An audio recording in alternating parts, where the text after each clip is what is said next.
मेरे जिगरी दोस्तों, नमस्कार। फ्रेंड्स, कल मैं आप सबसे सम्यक स्मृति के बारे में बात कर रहा था और उसी के तहत मैंने आप सबसे एक छोटी सी प्रार्थना की थी और वह यह कि आप अपनी स्मृतियों को अपनी दुनिया से जोड़ कर देखें, समझने की कोशिश करें कि हमारे अंदर ये जो स्मृति है मूलतः यह है क्या और हमारे लिए कितने अधिक मूल्यवान है। मुझे पूरा विश्वास है कि डेफिनेटली इस पर आप सबने अपने अपने ढंग से विचार किया होगा, कुछ प्रयोग भी किए होंगे।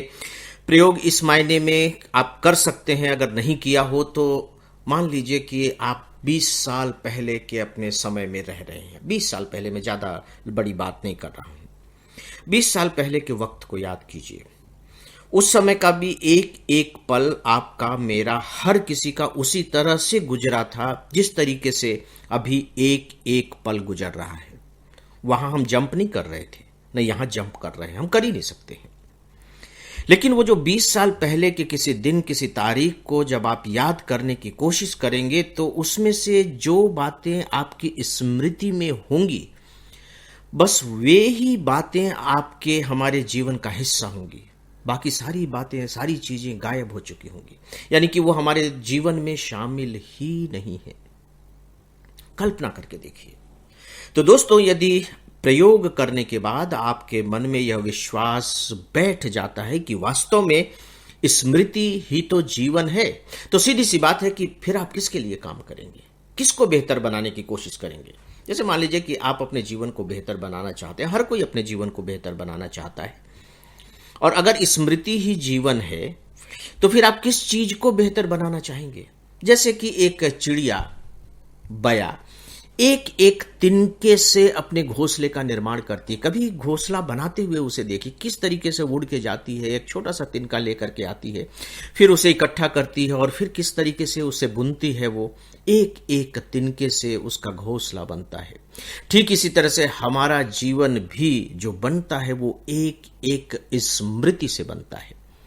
और सीधी सी बात है कि अगर हम अपने जीवन को बेहतर बनाना चाह रहे हैं तो एकमात्र उपाय यही है कि हमारे मस्तिष्क में जो स्मृतियां हैं, जिन्हें हम याद करते हैं, वो बेहतर हों।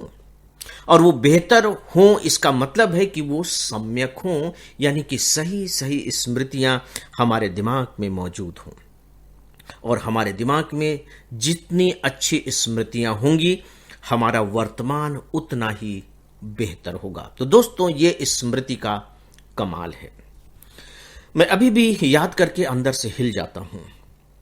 फ्रेंड्स, पिछले साल जो मार्च, अप्रैल और मई का महीना रहा, खासकर हम लोगों का, तो मेरे फादर इन लॉ उस समय भोपाल में हॉस्पिटल में एडमिट थे। धीरे धीरे उनकी स्थिति खराब होती चली जा रही थी और जब उनका सोडियम बहुत ज्यादा डाउन हो जाता था तो वो भूलने लगते थे। मतलब वो इतने, आप यूं कह लीजिए कि इमोशनल व्यक्ति थे, दूसरों के बारे में इतना सोचते थे, अपने परिवार और मित्रों से इतने ज्यादा जुड़े हुए थे कि हम लोग कभी कभी नाराज हो जाते थे। वो इतने इमोशनल थे।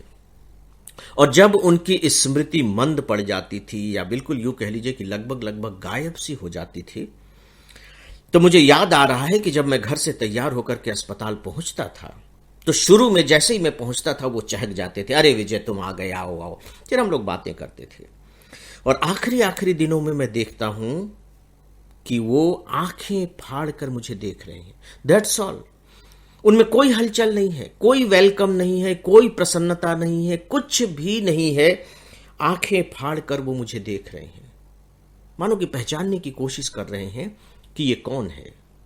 कोशिश में असफल हो जाते हैं, नहीं पहचान पाते, और मैं कुछ नहीं, उन्हें देखकर अंदर ही अंदर रोता हूं। कर भी क्या सकते हैं। तो दोस्तों, अब आप देखिए कि जैसे ही उनकी स्मृतियां गायब हुई, उनके लोग गायब हो गए, उनका सब कुछ गायब हो गया, सब कुछ खो गया। मेरे लिए सच पूछे तो वह जो अनुभव है वो बहुत बड़ा अनुभव था। देखिए, किताबों में पढ़ना एक अलग बात है, पढ़ करके उस पर विश्वास कर लेना एक अलग बात है, लेकिन जीवन में उसे भोगना वो तो बिल्कुल ही अलग बात होती है। और मैंने उसे भोगा है, उसे देखा है कि इतने इमोशनल पर्सन, इतने निकट के व्यक्ति जो एक एक सुख और दुख पर तालियां बजा बजा करके और उत्साह बढ़ाते थे, वही व्यक्ति पहचानने से आपको इनकार कर रहा है। मतलब उसने आपको अपनी दुनिया से गायब कर दिया है या वो किसी दूसरी दुनिया में चला गया है। दोस्तों, सच पूछे तो गौतम बुद्ध जब सम्यक स्मृति की बात करते हैं तो मुझे ऐसा लगता है कि वो यही कह रहे हैं कि हमारी कोशिश होनी चाहिए, हम सबकी ये कोशिश होनी चाहिए कि हम ऐसे काम करें कि हमारे दिमाग में अच्छी स्मृतियां आएं। हम ऐसे लोगों के साथ रहें कि हमारे दिमाग में अच्छी स्मृतियां आएं।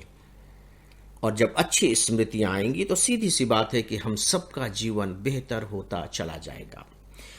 इसी के आगे दोस्तों, उनका जो 8वां मार्ग है वो है सम्यक समाधि का। उस पर मैं बात करने नहीं जा रहा हूं। मुझे ऐसा लगता है कि अगर हमारे दिमाग में अच्छी स्मृतियां हैं तो हमारा जीवन अच्छा है, और हमारा अगर जीवन अच्छा है तो हम एक प्रकार से समाधि की स्थिति में ही हैं, हम आनंद की स्थिति में ही हैं। समाधि है क्या? जब हम थम जाते हैं। और अगर हमारा जीवन बेहतर है तो हम फिर उस बेहतरी को पकड़ करके रहना चाहते हैं, उसे एंजॉय करना चाहते हैं, उसका स्वाद लेना चाहते हैं, और यही समाधि की स्थिति है। तो फ्रेंड्स, मैंने गौतम बुद्ध के जो इस अष्टांग मार्ग थे उनका बहुत विस्तार के साथ आपके सामने वर्णन किया है, अपनी बात अब तक पहुंचाने की कोशिश की है। मुझे विश्वास है कि डेफिनेटली शायद जब आप अपने जीवन पर इसे लागू करेंगे तो जीवन में गुणात्मक परिवर्तन महसूस भी करेंगे। तो फ्रेंड्स, इसी के साथ ही न केवल मैं आज के इस लाइफ मैनेजमेंट को ही समाप्त करता हूं, बल्कि गौतम बुद्ध के अष्टांग मार्ग पर जो हम बात कर रहे थे उसे भी समाप्त करता हूं। आप लोग और नए नए विषय मुझे सुझाएं, उन विषयों पर हम लोग बातें करेंगे। मुझे इजाजत दें। नमस्कार।